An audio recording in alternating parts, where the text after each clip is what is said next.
crucial issues in order to avoid any kind of conflict.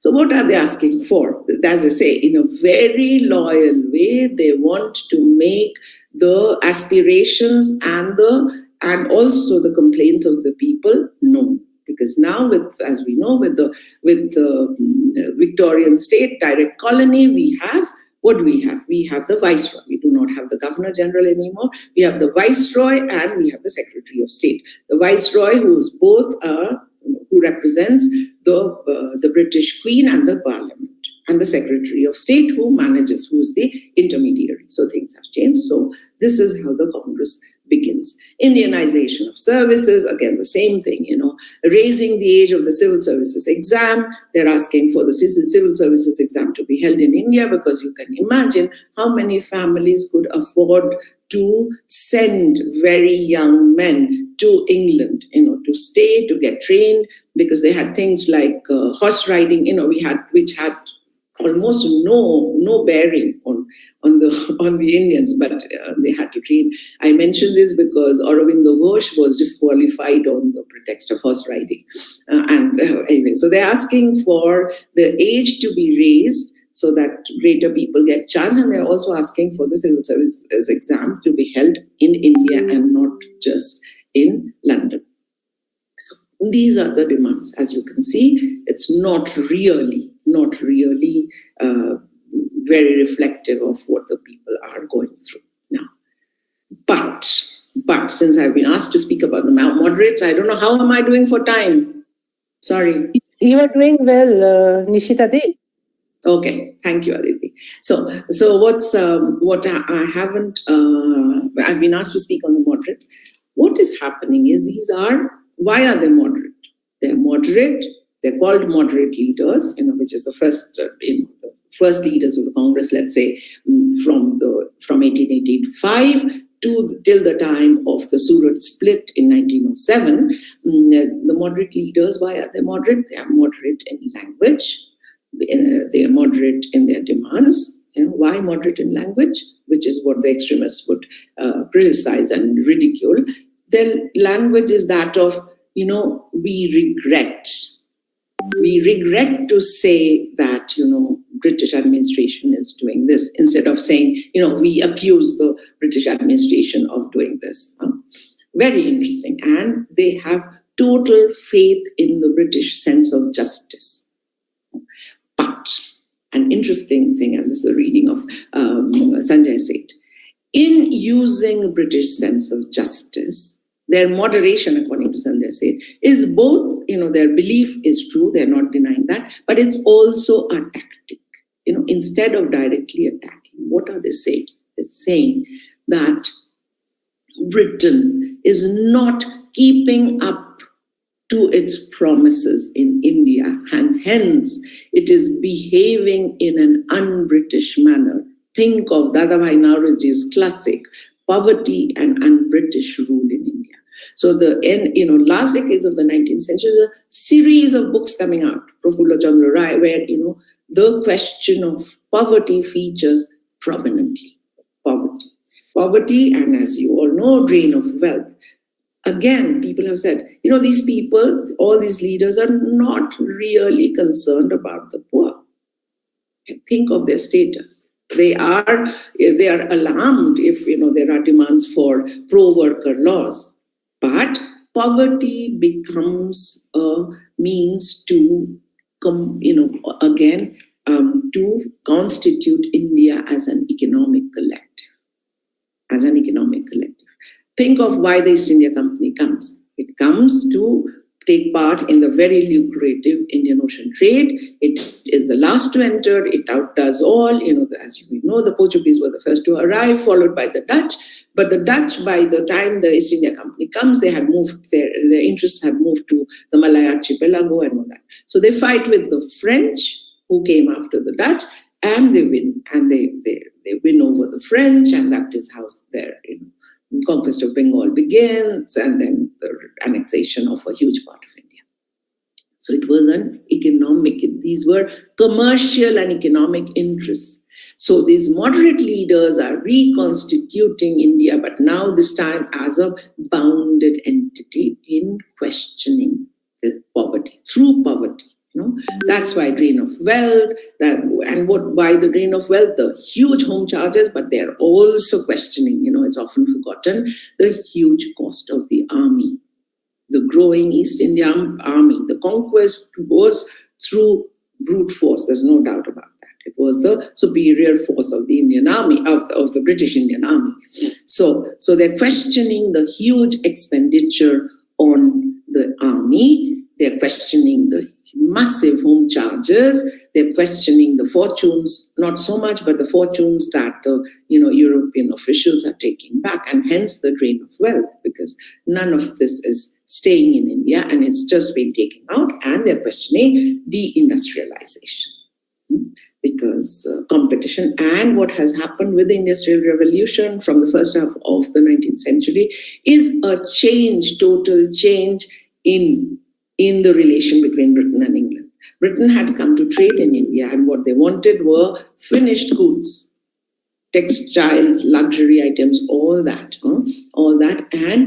And what happens is India had much less to buy from Britain than all these European powers wanted to get from India. So the balance of trade was terribly against them. And East India Company is not just given the monopoly to trade with India and China. I cannot go into China, but they're also given the right, extreme right, it's like an important privilege to get bullion, meaning silver, from England to meet the balance of trade. So there's questioning, as I had said, from the end of the 18th century of all this, of the monopoly of the company, and which is why what we call the forces of change enter with the renewal of the company's charter from 1913 onwards. But then for this privilege, obviously, the British Parliament and the Crown is not going to give them these tremendous privileges without asking for anything in return. And these were the home charges. Besides, the railways, the people, the investors in the railways, British and European, they were promised 5% profit, irrespective of whether or not there was profit. So think of the huge drain. So this is what the moderate leaders are doing. In framing their framing their plea, their regret, they are drawing attention to a very important aspect of economic imperialism. And as I said, they're trying to they're putting pressure on the British government to live up to its own characteristic and to its promise of justice, and hence poverty and unrest. So this is what is happening this is the most important contribution, let's say, of the moderate leaders, of creating this sense of an economic collective. India as an economic collective that is being exploited on account of colonialism and imperialism.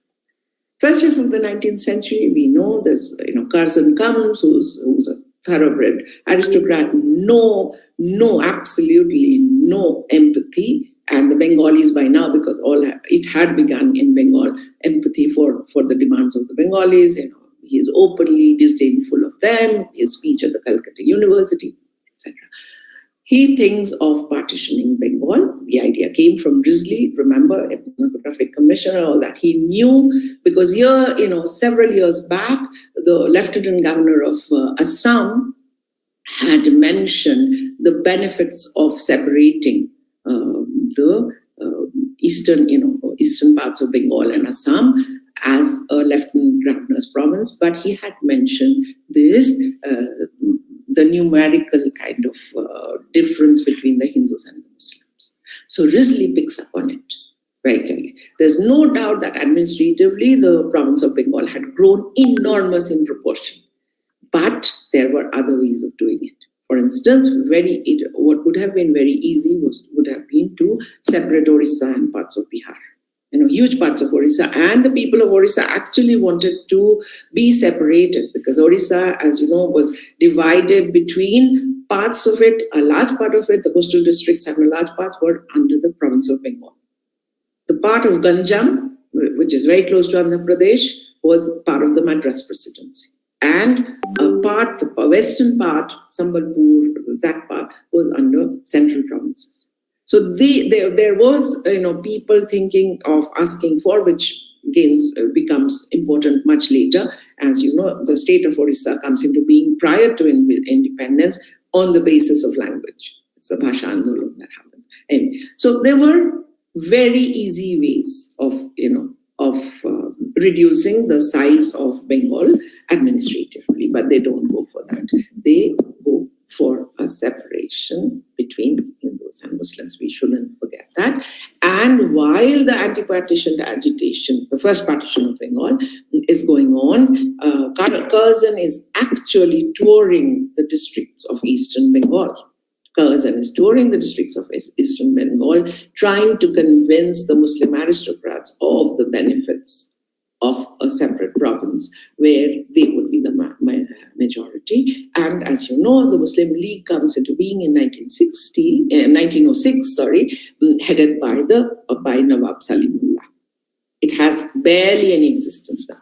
Well, what happens on the other hand? What is the boycott and Swadeshi movement? Again, it creates India as an economic collective. Boycott British goods, because by then, as I said, India, the change that I mentioned because of, I didn't finish that part. The change that had happened is India, from being a country, a partner that offered finished goods, got converted into a market for raw material.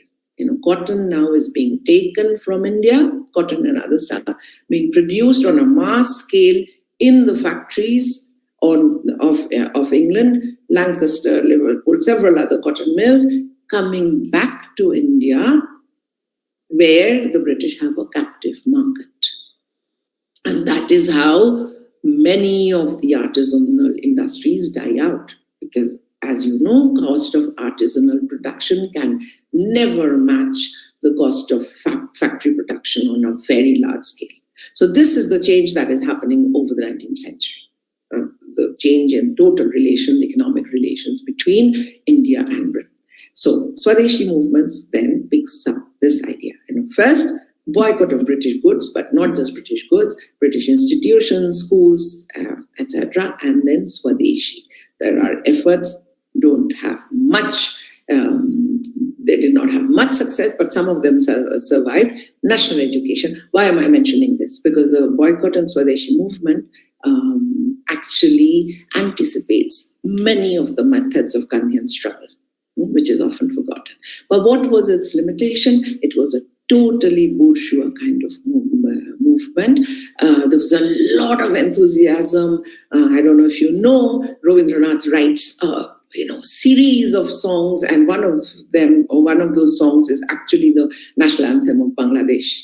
Speaking of how we identify, I say this because I just went to the Bangladesh embassy on Friday because it was their national day, and I heard Amar Shonar Bangla being played as the national anthem. Anyway, so Rabindranath writes a whole lot of. So there's a lot of cultural efflorescence. Abanindranath Tagore paints, Bongo Mata, which was actually Bongo Mata and then given to the service of the nation as Bharat Mata. They are also looking east. This is another trend I cannot go into.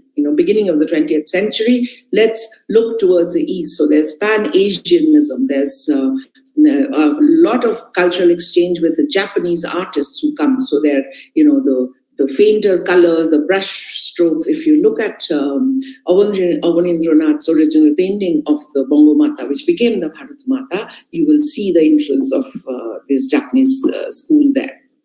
So there's Bengal School of Art. There's experiment with national education. Actually, it's very successful more in Eastern Bengal, in Borishal. But the only successful thing which has lasted is the Bengal College. Two things: the Bengal Engineering College and the Jadavpur, which is now the Jadavpur University. Both began during the time of the boycott and Swadeshi movement. So this is happening, but as I said, it was a movement. It was a very bourgeois movement. They could never put, although some are organizing strikes, but they're organizing strikes only in the British-owned jute mills. But the base was bourgeois, so it did not have a radical economic program. And unfortunately, because they tried to forcibly impose boycott, the more what should I say, the more the wealthier merchants, the Shahas and the Marwadis, they're not cooperating at this stage at all. They do not want to stop, bringing and selling British cloth and other goods. That's one. But the poor vendors, hawkers, who also use there's forcible kind of imposition of boycott on them through social ostracism, and this happens in eastern part. So unfortunately, a movement which had a lot of promise, and as I said, which had anticipated the methods of Gandhian struggle in many ways, ended up vitiating relations between Hindus and Muslims further. That was a totally unfortunate consequence. But as I said, Swadeshi again constructs boycott on Swadeshi around the first partition of Bengal, again constructs an economic collective. So the idea of India as an economic collective becomes stronger. So 1911, the partition is annulled, but by then, as I said, it's the sad, unfortunate consequences of the struggle are evident. Rabindranath withdraws completely from his very active participation because he was always in favor of Atma Shakti. Self-reliance, again, Gandhian method in a very different way. He was always in favor of Atma Shakti, but the problem is, these things don't yield results immediately. So that is the beginning when we have a newer generation of leaders who are they're impatient. It's the younger generation, think of yourselves, it's the younger generation, they're thoroughly impatient with these modes of what they call going out with a begging bowl, asking the British state to give them certain reforms to do something.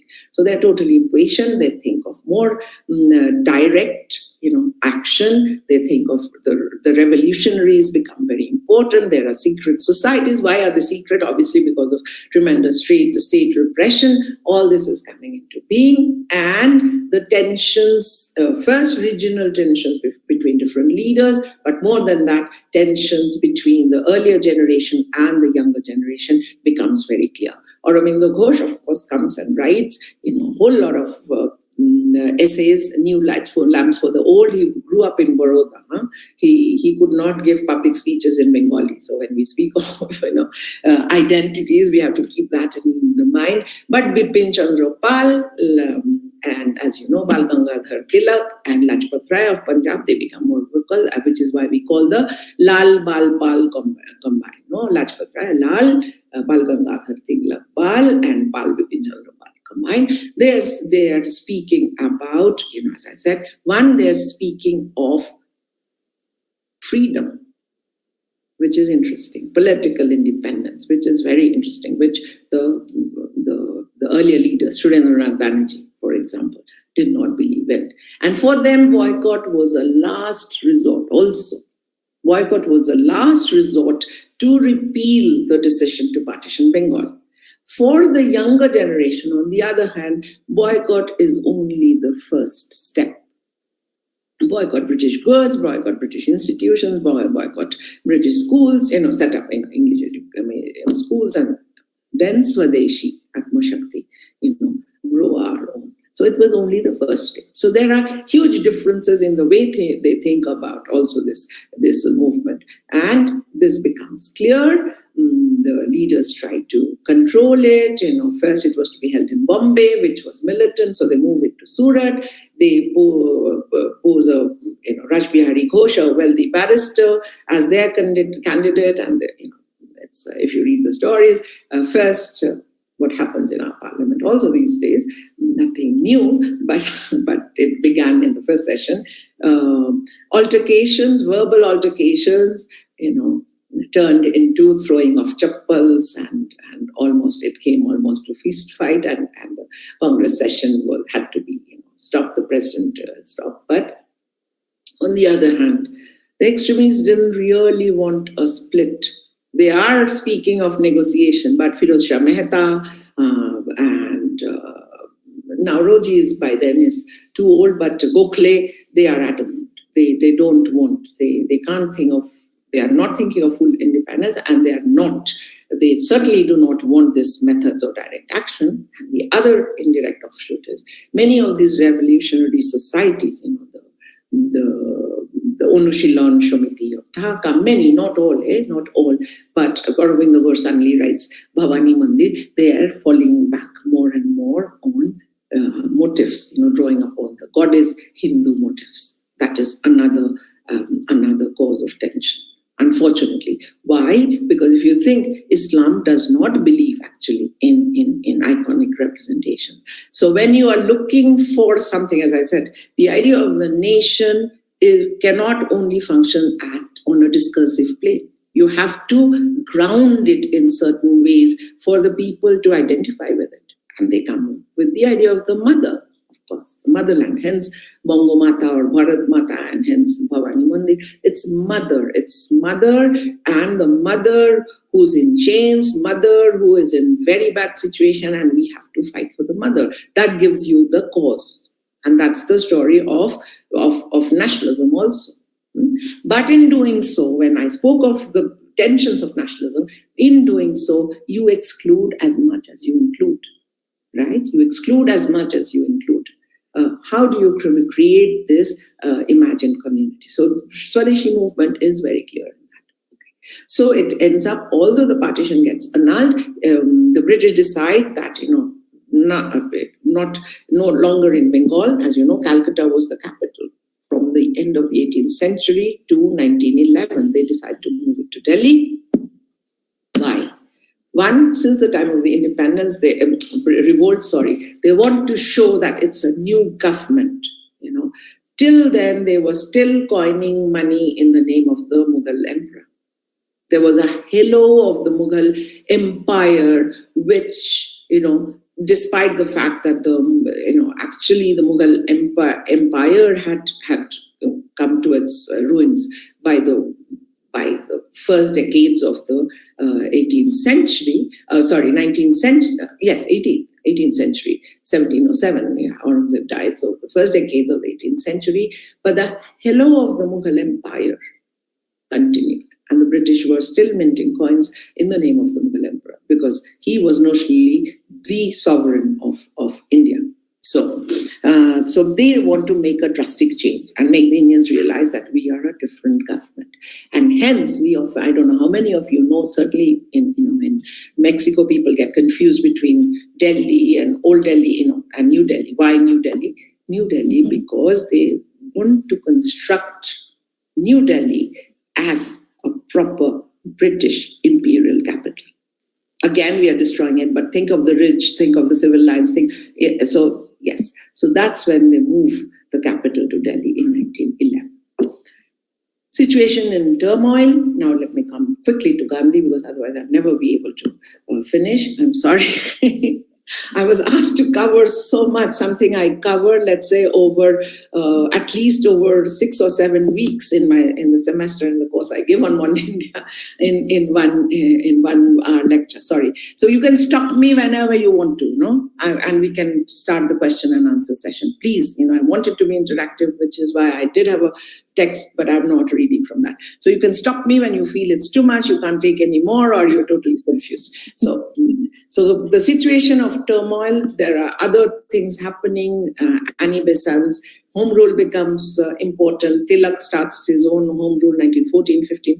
Gandhi, as we know, had spent 20 years in South Africa. He had gone to England to train as a lawyer, although he wanted to become a doctor, which is very interesting. But allopathic medicine, cutting up corpses, completely forbidden by his elder grandfather and the family. In any case, he had to pass through a caste injunction because he went to England. He had been born in a family, in one of the princely states again. If you think of the Run of Kutch, that Gujarat region, there are these tiny islands and parts, so they have a sense of being connected to India and not being connected to India. Why? Because Gujarat was also looking westwards. Think of the trade relations. So they had the Arabian Sea. So it gives a different sense of belonging. It's not territorially bound, and there were these princely states. So Gandhi had grown up with the notion of alternative power, structures of authority, not just the British state. Okay, so he's sent to England because the family had fallen on bad days. He's sent to England to train in the legal profession. That is where he comes in contact with the Theosophists, the vegetarians, and all kinds of people. He comes back, and he's not treated very well in India. He was extremely shy as a person. So a barrister who cannot speak very well in public, obviously he did not have much success in setting up a legal practice. At that time, he is saved by an invitation from a family from a company of Arab merchants based in Durban, to go as their barrister. So Gandhi sails for South Africa. He goes, faces racism on different counts, but let's forget all that. What happens is the second half of his stay, from 1906 on, is when he actually gets training. There's a change in his attire, there's a change in his way of style of living.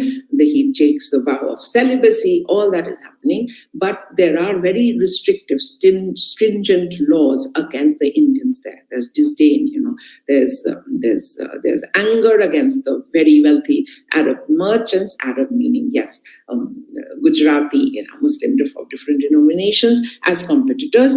And there is tremendous kind of disdain for what they call the coolies, the indentured laborers. Again, one part of the story we can't tell. There's abolition of slavery, but they need those hands. They need cheap labor, and they need people who can work under any conditions. So huge number of indentured laborers, if you think of spread all over the British Empire at this stage, and also the French Empire and parts of German Empire. So indentured laborers, of course, they were called the coolies, and because they were dirty, apparently they were dirty, they spread diseases, all kinds of things happening. So Gandhi, first part, he is still very much is very much a barrister, middle class barrister in the first part, who represents the firms. But, and as I said, in the second half of his stay, particularly from 1906 onwards, he is giving, he's becoming a leader of the entire Indian community, which was diverse, regional basis. It's very important that he's giving leadership to the entire Indian community, and he's beginning his marches. He's going through. He was always interested in notions of morality. He could not separate the two. And remember, it's very interesting. Hind Swaraj. He's writing it on a ship back from England to South Africa. He'd gone there to plead, for the cause of the Indians. Comes right after the Surat split, and hence, who is his, interlocutor? The reader and the other, the person, the editor and the reader. The reader is this, the extremists who are asking for independence, political freedom, and rapidly. So the main thing of Gandhi throughout his life, but Hind Swaraj, is patience. Yeah, and the other thing is that is where he comes up with, defines, and he does not define Swaraj. He's speaking of Satyagraha as soul force, the Agraha for truth, and he's speaking of Swaraj as Swa, as you know, self, and of self-discipline and Raj of the self. Once we manage to control, our own self and seek for our own Swa, as Arescaria has said, is also proper.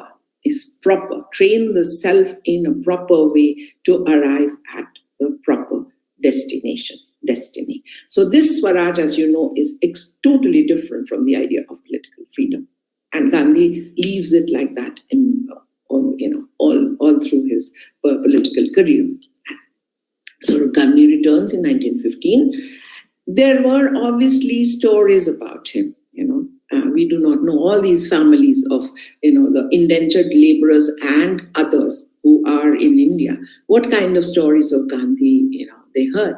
One, he comes back, as I said, as a man who was considered completely weird by the political leaders. A man, who changed his dress and who would, who had all these ideas of moral force, truth force, etc. But he comes back as a leader. He comes back as more as a leader and a saint. There were already rumors about, Gandhi as this. Why? Because a man who, dresses like the poor, a man who conducts marches, a man who's not identified with any particular region, a man who has taken up the causes of the poor in South Africa and had led the entire community. So he returns in 1915. As I said, there are different things happening in the mainstream Indian politics. Home rule is strong. 1916, there is the Lucknow Pact, where the Congress and Muslim League come to an agreement because the 10-year reforms, they want to push for a common agenda. 1909, so the next reforms would be 1919. So 1917, they want to push for a common agenda, because from a few years, like a couple of years before is when the British start hearing Indian opinion. So this is happening. Once again, Gokhale asks him to watch and travel. And that's what Gandhi is doing. That is what Gandhi is doing. And in the midst of all this, he travels all over India by train for a year. Then there's what is happening, the outbreak of the First World War, which changes, things constantly. And India is declared a belligerent without asking for the opinion of anybody. The political parties oppose, but Gandhi actually is not opposing it. So with the declaration of war and India as a belligerent, along with England, obviously, because as you know, the British Indian armies maintained and served the Indian Empire, and the cost of the army was paid for by the Indians. So 1919, the Rowlatt Acts, because these are wartime, given the wartime situation, these are very stringent measures that are introduced that curtail all kinds of civil liberty and the right to be arrested. Then post Rowlatt, Gandhi first proposes a Rowlatt Satyagraha. But prior to that, because yes, to come back to his kind of base in popular imagination, there were satyagrahas, there were peasant movements in Champaran in Bihar, and Khera is slightly different, but there was peasant mobilization, but primarily of the middle to wealthiest peasants, not the agricultural laborers, not the very poor peasants. But there was tremendous peasant mobilization. So one of those leaders invites Gandhi to give leadership. It was not a movement started by Gandhi. We have to keep that in mind.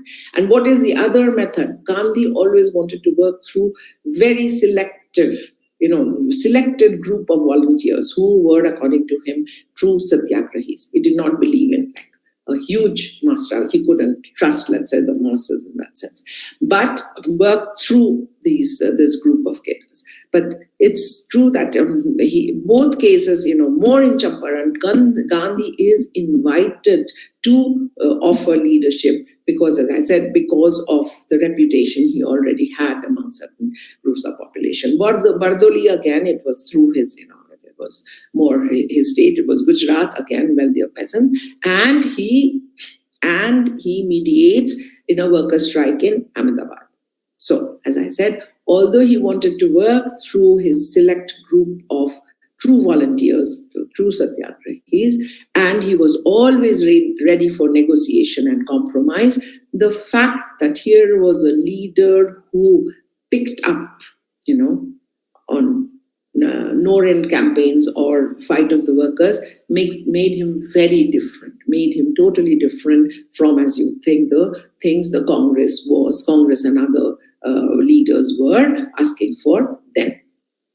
So when Gandhi proposes the Rowlatt Satyagraha on an all-India scale, there's tremendous, and his methods of taking the pledge, taking the vow, etc., there was tremendous enthusiasm. But more than that, after the Rowlatt thing, Jallianwala Bagh massacre happens, and then there's also violence. There's violence. Gandhi calls it a Himalayan blunder. The other thing, Gandhi suspended most of his movements even before most of what he promised as the goal were reached.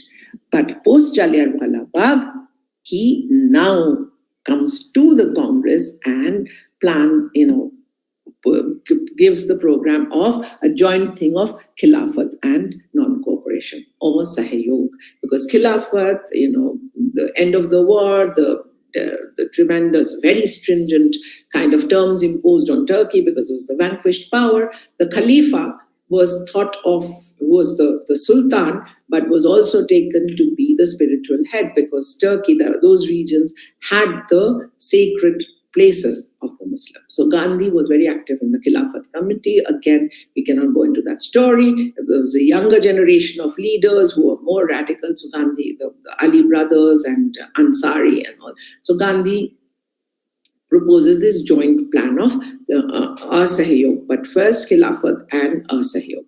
Again, as I said, the same methods, boycott of British institutions, courts, etc. Congress is not in favor at the beginning, but Chittaranjan Das, who changed completely and decided to give Gandhi 1 year, because he said, if we do all this, I promise Swaraj within a year.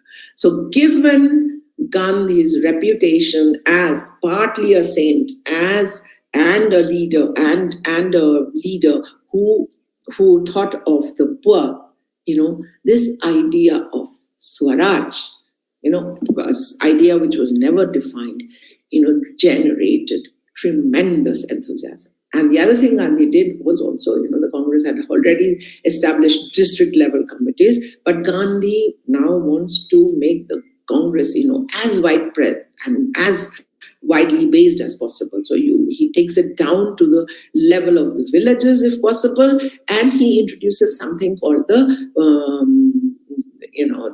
Panchana membership, which means you could become, because there were severe property restrictions to become a member of the Congress, and Congress actually becomes a party at that stage. It wasn't a party before that. It was an all India organization that could make known, as I said, Indian aspirations, demands, etc. to the British government. So he introduces this Charana membership, yes. So there's tremendous enthusiasm. More plus are thinking of Khilafat. Also, it's very interesting. Shubhit Sarkar has written about it. It's classic modern India. They thought that it derives from Khalifa, Khilaf, not Khalifa at all. Khilaf, which is going against. So they are thinking that Khilafat means it going against the dominant norms, the dominant taxes, dominant everything that they were suffering from. Odisha have also stories of Gandhi Baba appearing. There's absolutely classic work of Satyanath Bhaturi on the outlying regions of Bengal, the border of Bengal and Bihar, where Gandhi as a Bawa, the tremendous powers of Gandhi as a Bawa, who can make his appearance, who can make the bullets of the British turn into water. So the peasants, the absolutely poor peasants, think that Swaraj means they will not have to, pay taxes. And so Gandhi has, again, Shahid Amin's brilliant work has shown Gandhi is made into a Mahatma by all these, subordinate groups of people who did not actually know very much about the non-cooperation program. As we said, why would not going to, giving up courts, law practice, or boycotting British institutions, did it have any resonance in their lives? No. So for them, Swaraj is, as I said, a way out of, very unjust, unfair taxes, way out of their tremendous debt. So they thought of Gandhi's message, and the Congress volunteers also made use of that. They never really tried to explain the actual program, political program of non-cooperation. They wanted the people, They wanted the people to come and have darshan of Gandhi. Gandhi is going on train tours again. Chori Chora, what happens when the trains are stopping, and Gandhi's secretary is writing. Madhav Desai's diary say very clearly that Gandhi was actually. He started abhorring because of his ideas of, being pure, and that the people would like to touch him, and the people waking him up at all hours of the night. He's exhausted. But there's, as I said, it is precisely, this kind of excess of the subaltern and a moment when institutional politics makes use of the appeal of Gandhi to bring in the masses. That is what makes non-cooperation Khilafat, gains such, and the Congress becomes a mass organization for the first time. See, hi, yes. hi, Ishita. I'm so sorry for interjecting. Can we have question answer round? Absolutely. I'm so sorry. It's such an interesting talk, Ishita. No. This is what I want. Absolutely. Can we have because I've said it. Yes. Yeah. Yes. Can we have discussion with the participants? If you have questions, do write in the chat box. Do ask Ishita Di without any hesitation, girls.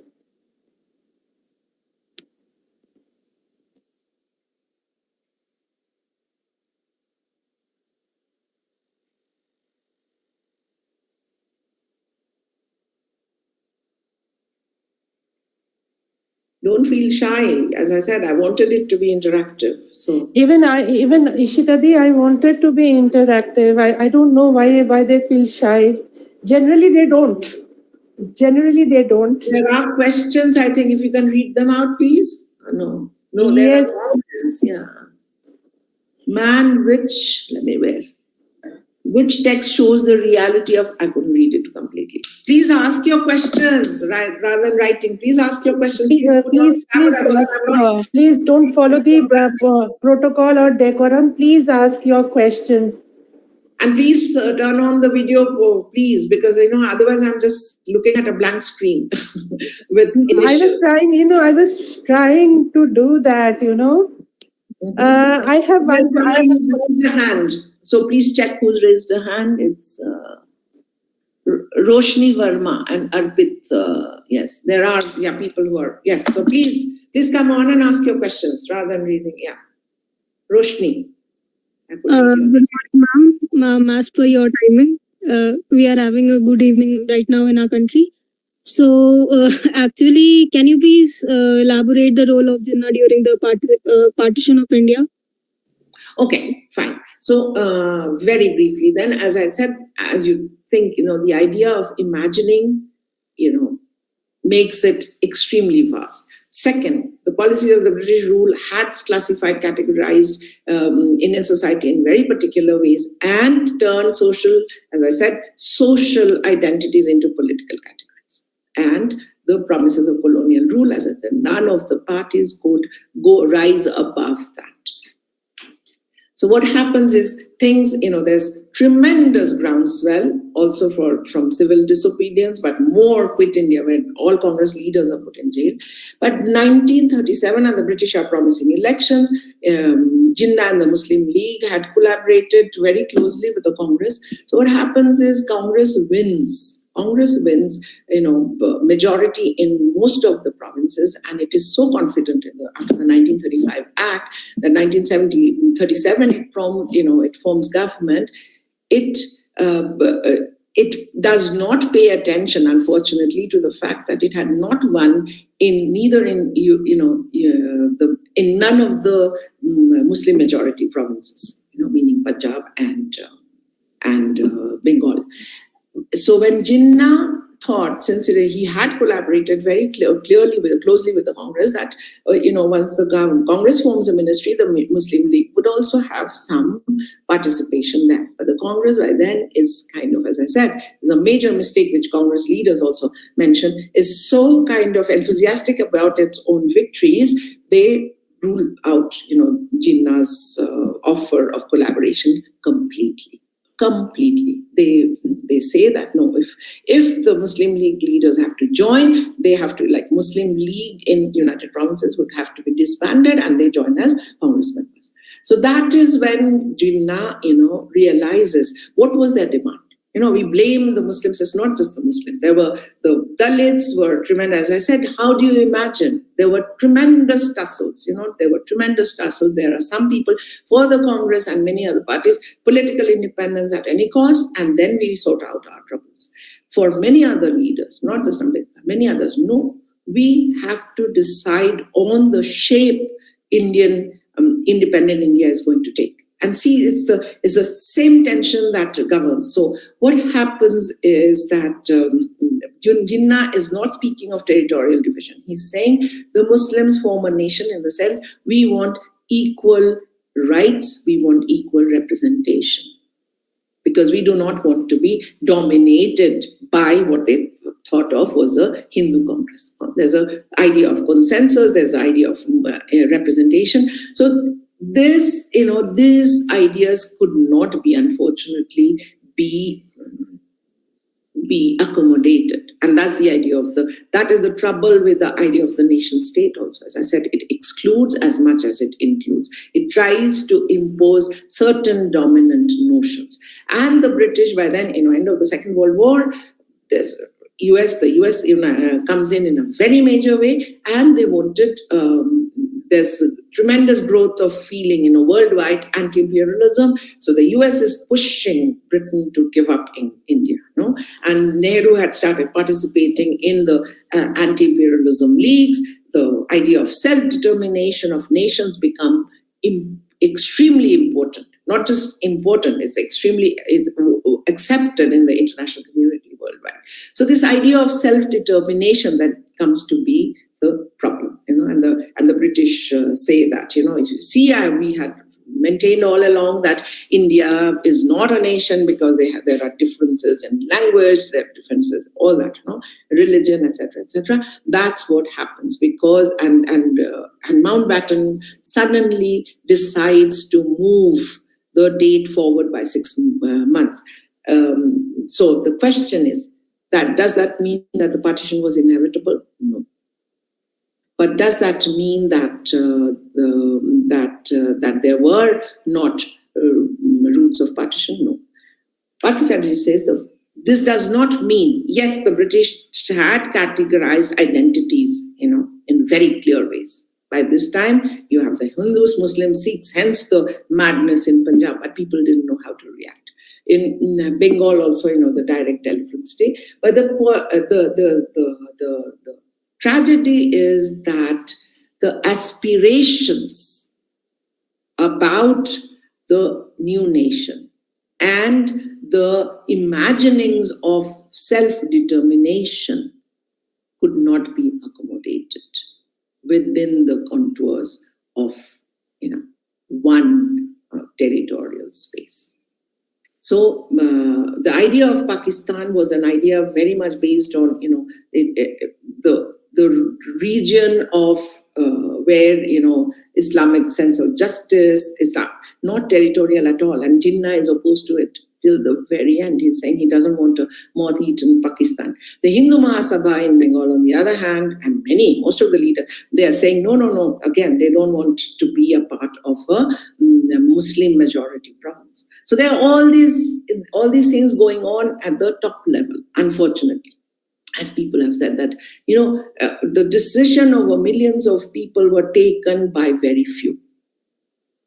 That does not mean, as I said, there weren't polarized identities, but what happened is, as I said, unfortunately, there's different aspirations, there's different imaginings, and the different demands, ideas of self-determination and what it means to be a fully entitled citizen in independent nation states could not be accommodated. But again, there was a plan for United India advanced by Subhash Bose's elder brother Sharad Bose, along with Shuravardi. That was not taken into consideration by the Congress and the Muslim League. The princes acted very differently. They wanted to, see which way the wind blows. So all of this, and most importantly, and I would like to put that you ask the question, think of the problems in believing in a strong centralized state.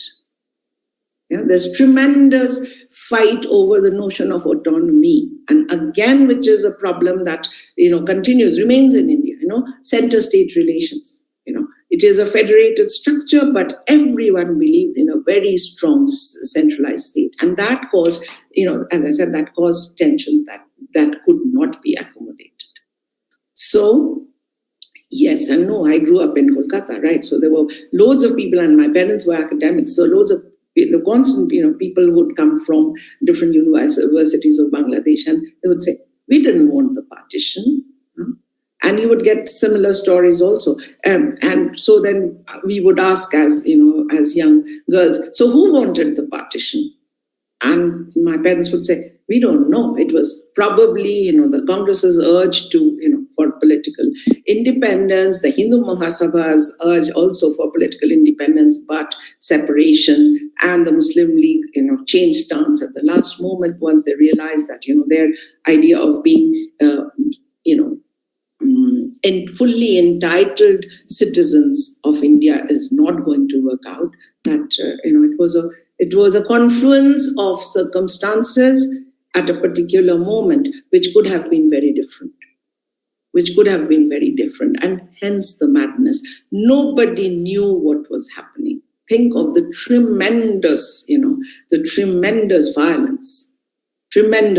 So there were polarized identities, but all trying to claim, the independent nation in their own way. But it was also, as I said, it was a decision taken at the top level. So. Okay, ma'am. Yeah. Any question? Yes, there's Arpit Sharma and Kavya Jain. They have raised their hands. So please. Ma'am? Yes. Ma'am, there are many controversies regarding the role of early Congress leaders in Indian freedom struggle. So my question is that whether they did some concrete efforts in Indian freedom struggles, or the major struggle started only after 1905. So what's your take on that? See, as I said, yes, I mentioned that the moderate leaders were not thinking of political freedom, but they raised a very important economic critique of nationalism. So that's one. And it's not just the Congress. That is the point. Think of a vast, so heterogeneous country like India. As I said, is the unfortunate tragedy. When the domain of institutional politics comes to govern. I come totally from the Subaltern Studies School, and I'm very saddened by the death of Ronajit Guha, whom we were very fortunate to meet last July in Vienna. But so that's what they're saying, and which is why where I stopped. Who made Gandhi into a Mahatma? These common people. But on the other hand, their ideas of Swaraj were very different. There's absolutely no denial that the Congress played a major role. That cannot be, despite the controversies, despite its what was the Congress? The Congress also had to accommodate, as a pan-India umbrella organization, the Congress had to accommodate a wide variety of interests. So we have the Congress, which is like the center, we have the Congress, which is the right, and we also have the left in the Congress.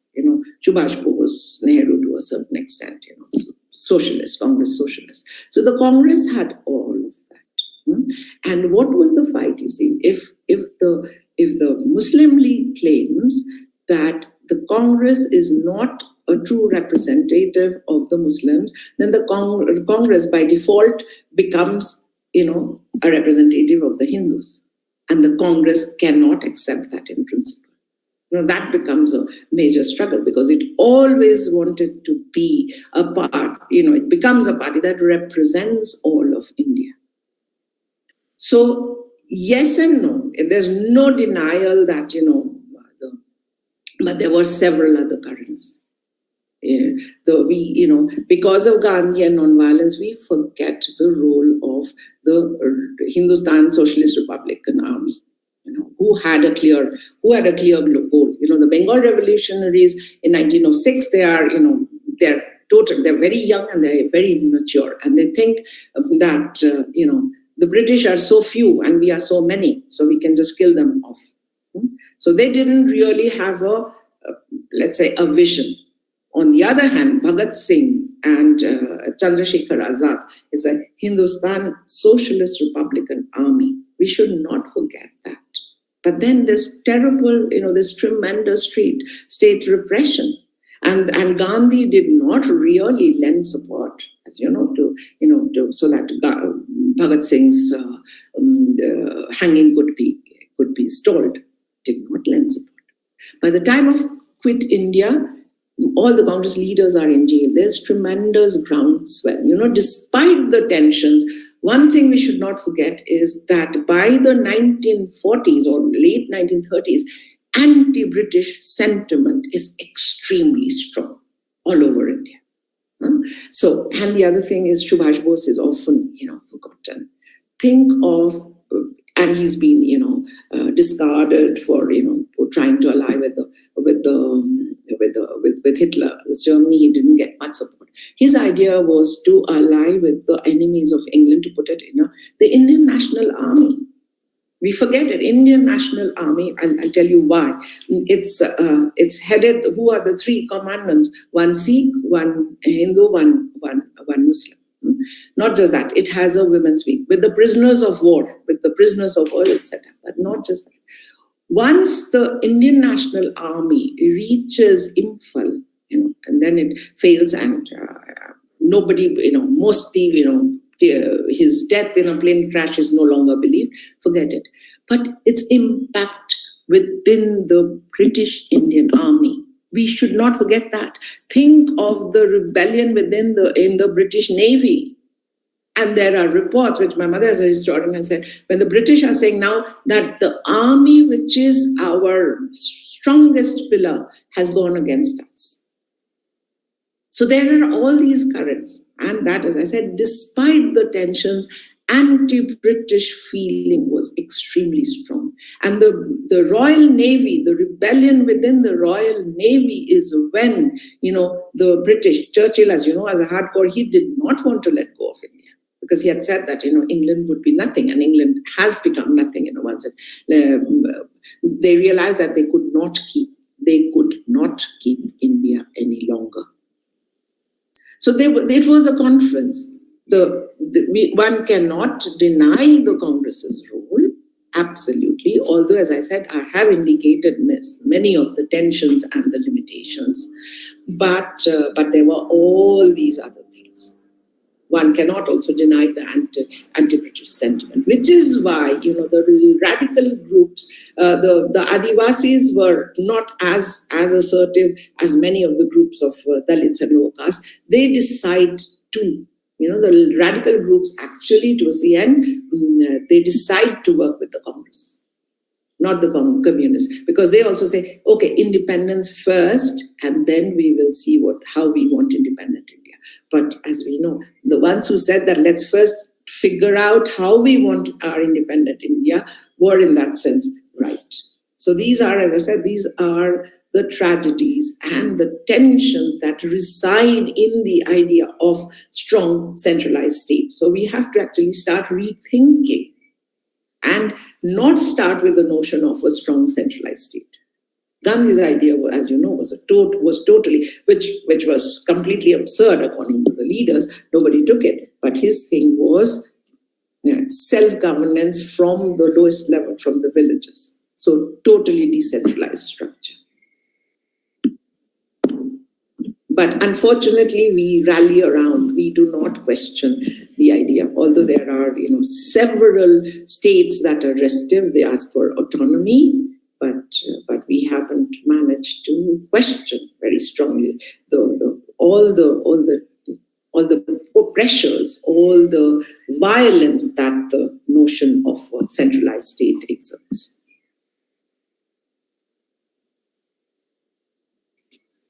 There was someone else, Arpit. Yes. Hello, ma'am. Yes. Hello. Namaste, ma'am. Namaste. Ma'am, I want to ask two two questions. Yes. The first one is which reference text or book shows the reality of Indian freedom struggle? See, there cannot be one reference text, obviously. There are, but fortunately, there are many good ones. Of course, for us, Shumit Sharkar's Modern India was a classic, right? Then it was followed by Shekhar Bandyopadhyay, and they read it, I don't know, Modern Times. They did a very large version of Modern India, various people, not just Shumit Sharkar and Tanika Sarkar. So you should look up Modern Times. Then there was Shekhar Bandyopadhyay's From Plassey to Partition, which again, there has been a new edition which extends the story. And then there's my book, and I've been asking Cambridge to do again a revised edition, but they haven't responded so far. See, there is no reality. The reality, what have I been trying to say? That the reality is multifarious. The reality is plural. So what we try to do is, bring into relief all these different stories. So we offer tales which do not have a closure. We offer tales that are not just plural this way, lateral tales, parallel tales, and subterranean tales.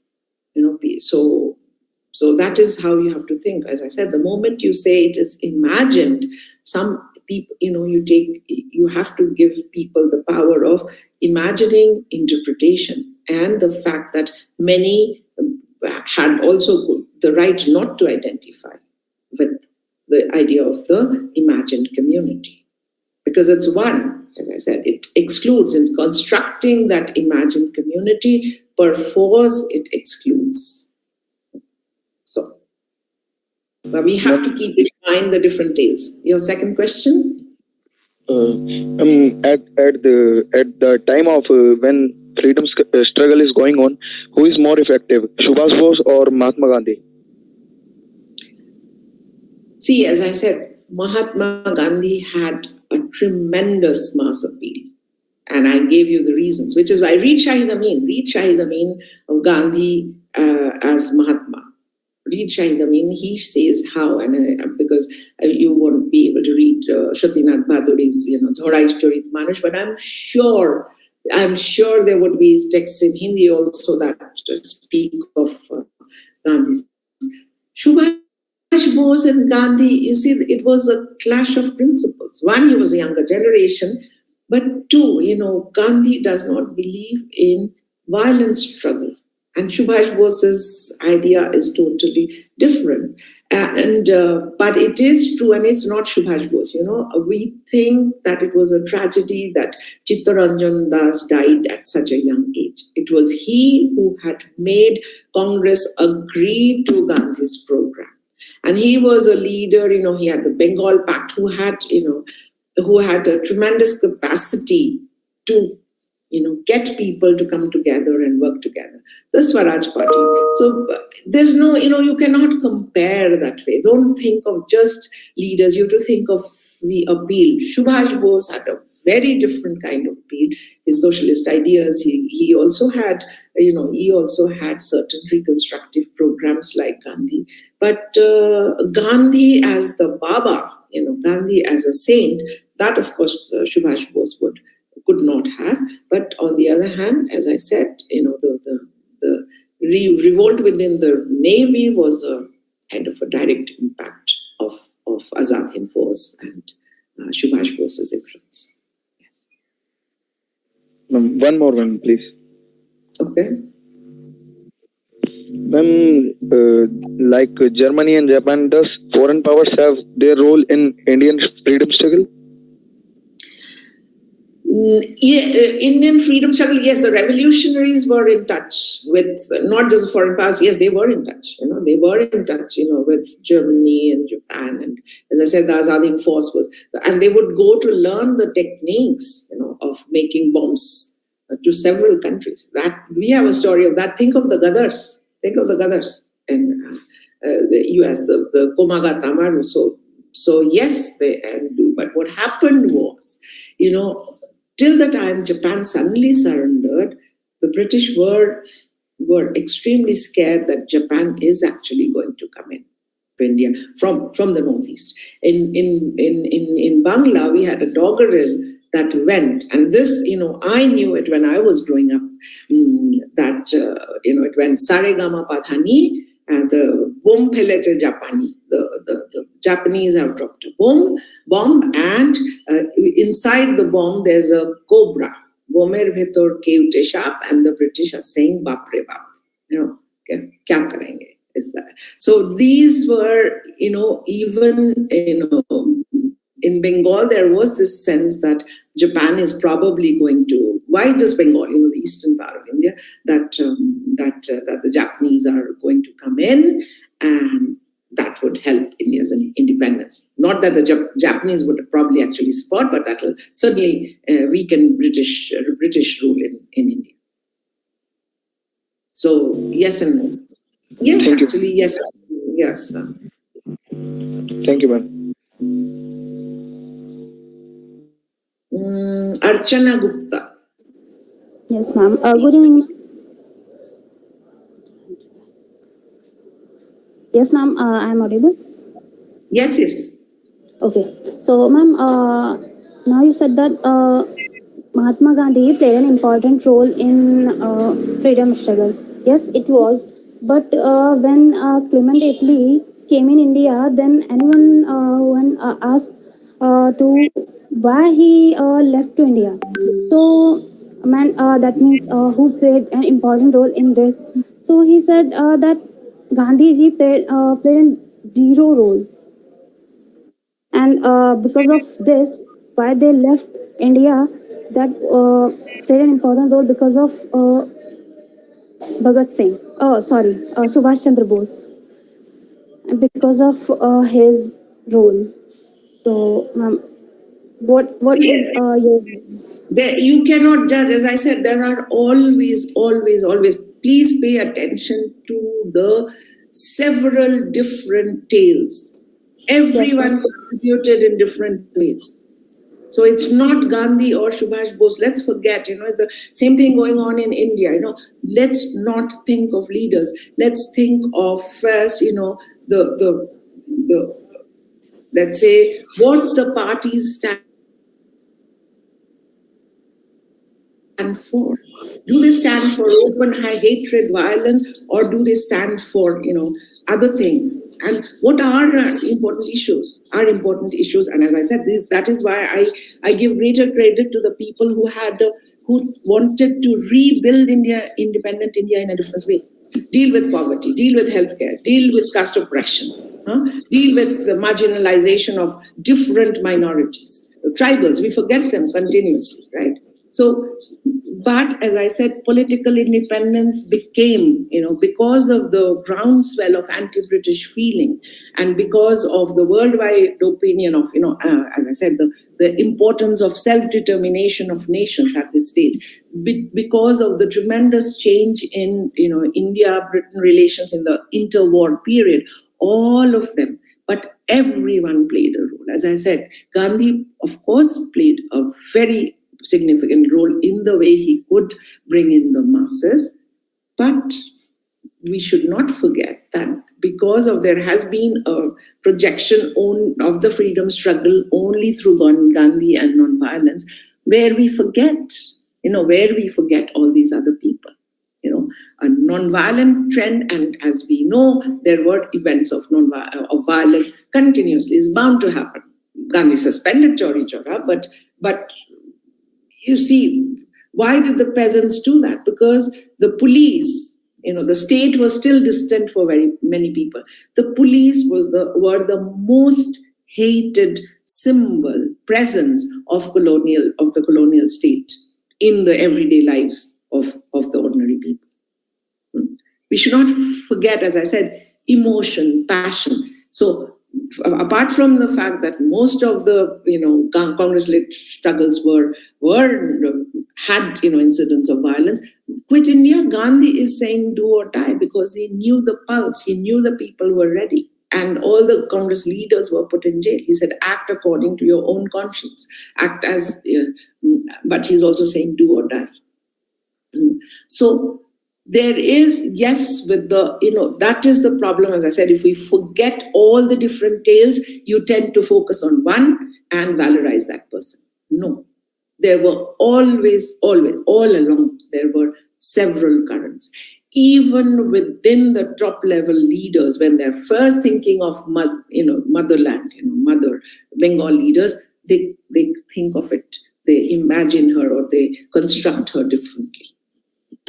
Even among the just the top level leaders. So all of them played a role. We should not also forget, as I said, Bhagat Singh, Chandrasekhar Azad, and several others. They became spectacular because of their sacrifice, because of the hangings, because of all that. But yes, all of them participated. Why did the Royal Navy, revolt? One regiment of the Royal Navy, when they knew again what would be the result, right? Terrible consequences. Yes, ma'am. Yeah.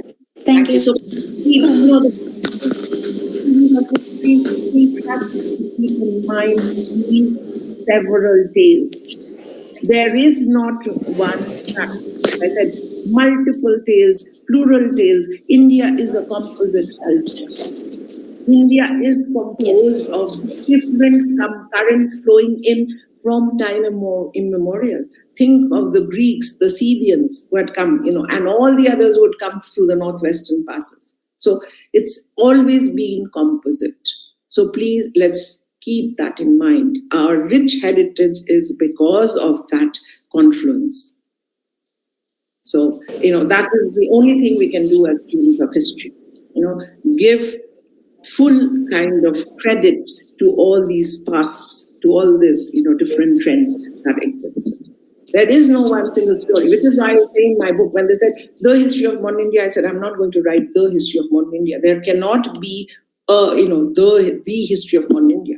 It has to be one of the stories. And you lay it bare without closure, open-ended. I try and lay it bare, bring as many visions, as many voices as possible, and leave it to the readers to draw their own conclusions. Yes, ma'am. Thank you. Thank you. Any more questions? Good evening, ma'am. Good evening.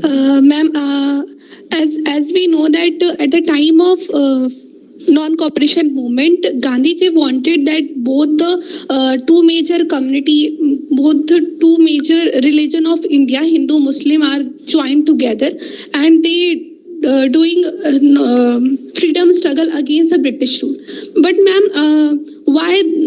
What are the reason behind why the trust between these two communities goes on, and Gandhiji is successful to prohibit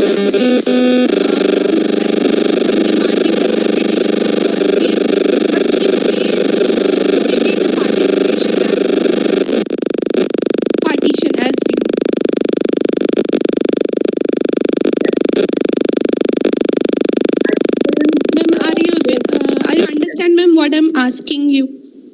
Yes, I get it. You see, first, there are several reasons. First, when I said, first thing we have to keep in mind, how did the categories of Hindu, Muslim, Sikhs, all the others, all these different faiths, how did they come to be categorized? If we want to really go back and think through, the impact of colonial categories, we have to start there. As I said, even during the time of the first censuses, people are not able to answer properly, whether they are Hindus, Muslims, which is their caste. That tells us something. And as I said, if we really want to learn from our past, we have to dig up this past. But by the time of non-cooperation, of course, these categories have been in existence for a very long time.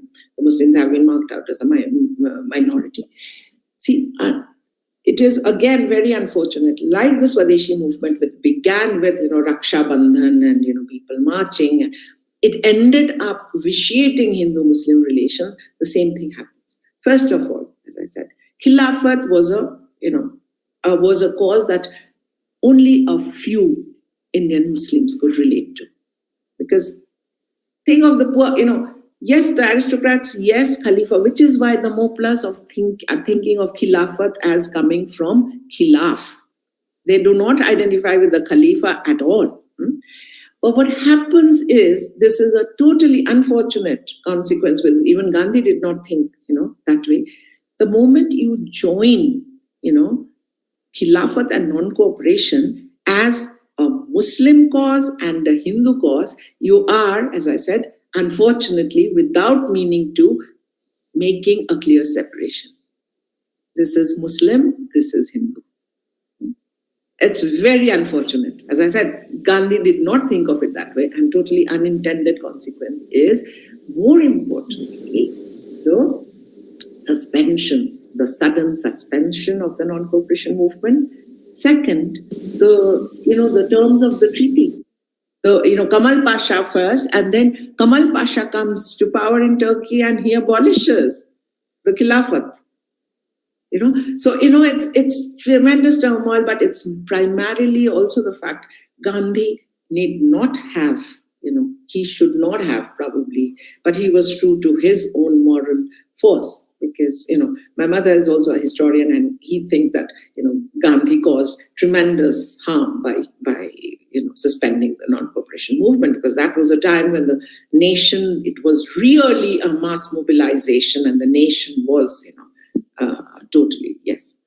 So these are unfortunate consequences, and yes, we have a series of riots after this. As I said, it's like, this is Hindu, this is Muslim.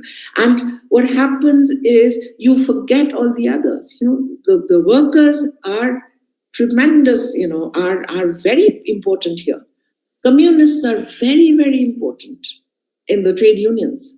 Even in Bombay, the Gidni Kamgar Union is totally red, as they say, that they were absolutely in Gandhi's region, and forget about Gandhi's non-violence. And Gandhi also always, as I said, he was willing to negotiate, he was willing to moderate, he was totally opposed to any kind of rapid, violent way to gain Swaraj, and he never explained Swaraj.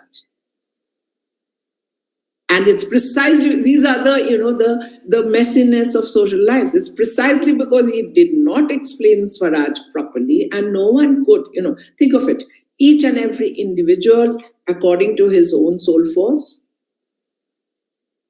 Impossible to work out in practice, right?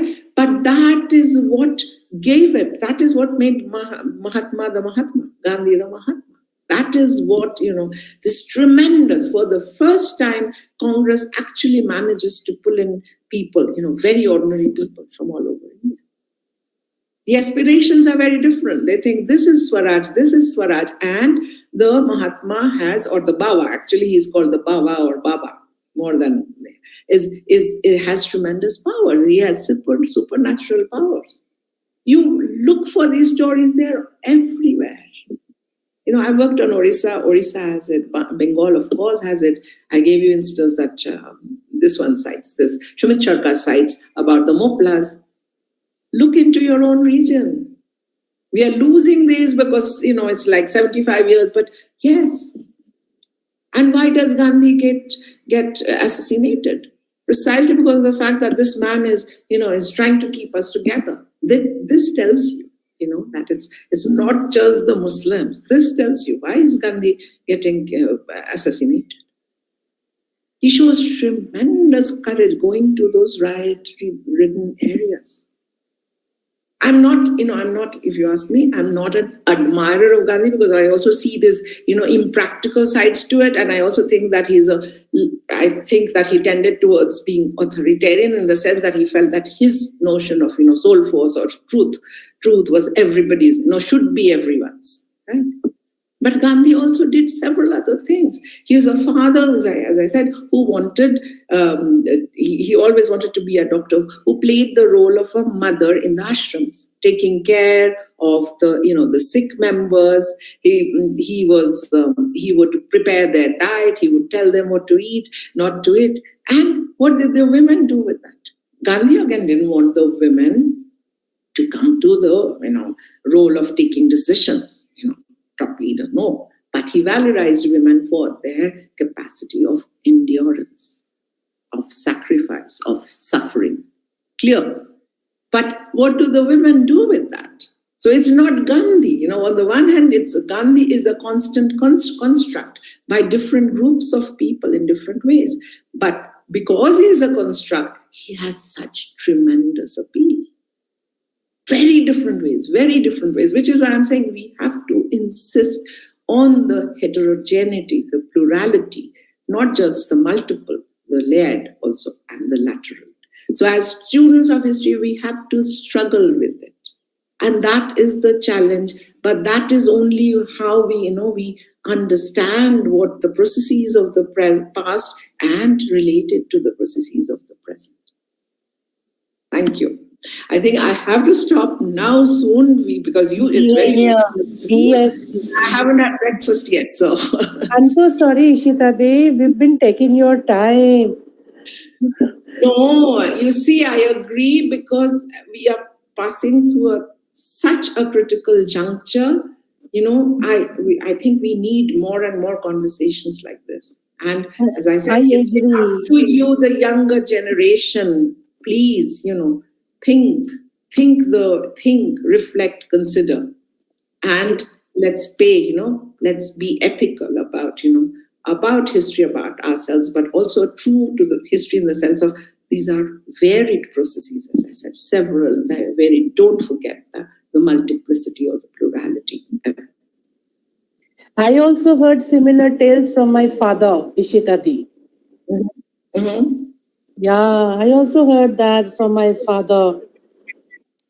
So it's good to hear, good to, look into different tales, multiple tales to understand how did we, get our freedom, what went wrong in the policies, that created so much of contestation, so much of arguments, so much of differences in our ideologies. That is what I think. Because, I also had a similar kind of backgrounds. Somehow or the other, it was good hearing you, in fact, Ishita Dey. May I request? No need. We are blessed to have you. We are honored. Thank you, Ishita Dey. May I request Ms. Smriti to continue?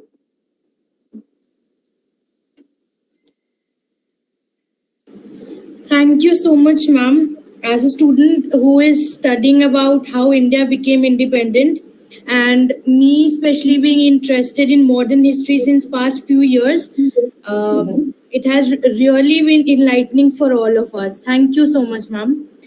And now I would like to request Dr. Krishna Kumari, the co-convener of Dharohar, to please give the vote of thanks. Thank you, Smriti. Good evening, dear all, and good morning, ma'am. I feel incredibly honored and privileged to have been allowed to extend a vote of thanks on this auspicious occasion. On behalf of the Department of History, Kalindi College, present warm gratitude to our most distinguished honorable speaker for sharing a very informative lecture with us in today's webinar. Thank you so much, ma'am, throwing light on freedom struggle in India. The late 19th century witnessed the emergence of nationalism and many political social power in British India. So, ma'am, truly made this day enlightening for us. I also wish to express my gratitude to our TIC Dr. Rini Pundir and senior faculty member Dr. Garima Prakash for providing support. I extend my big thanks to our department for their support. I would like to thank our students for participation. I want to extend heartiest congratulations towards Ms. Aditi for successfully organizing such an informative webinar. Thank you so much, ma'am, again. Thank you. Thanks to all of you for your Thank you, engagement. I really like that you did connect on a Sunday evening and you stayed with me for so long. I love these conversations, but as I said, the task before us is to really think of what history tells us. So, thank you very, very much. Good night. Thank you, ma'am. Thank you, ma'am. Thank you, ma'am. Once Good again. night. Good night, ma'am. Thank you, ma'am. Thank you, ma'am. Good night, ma'am.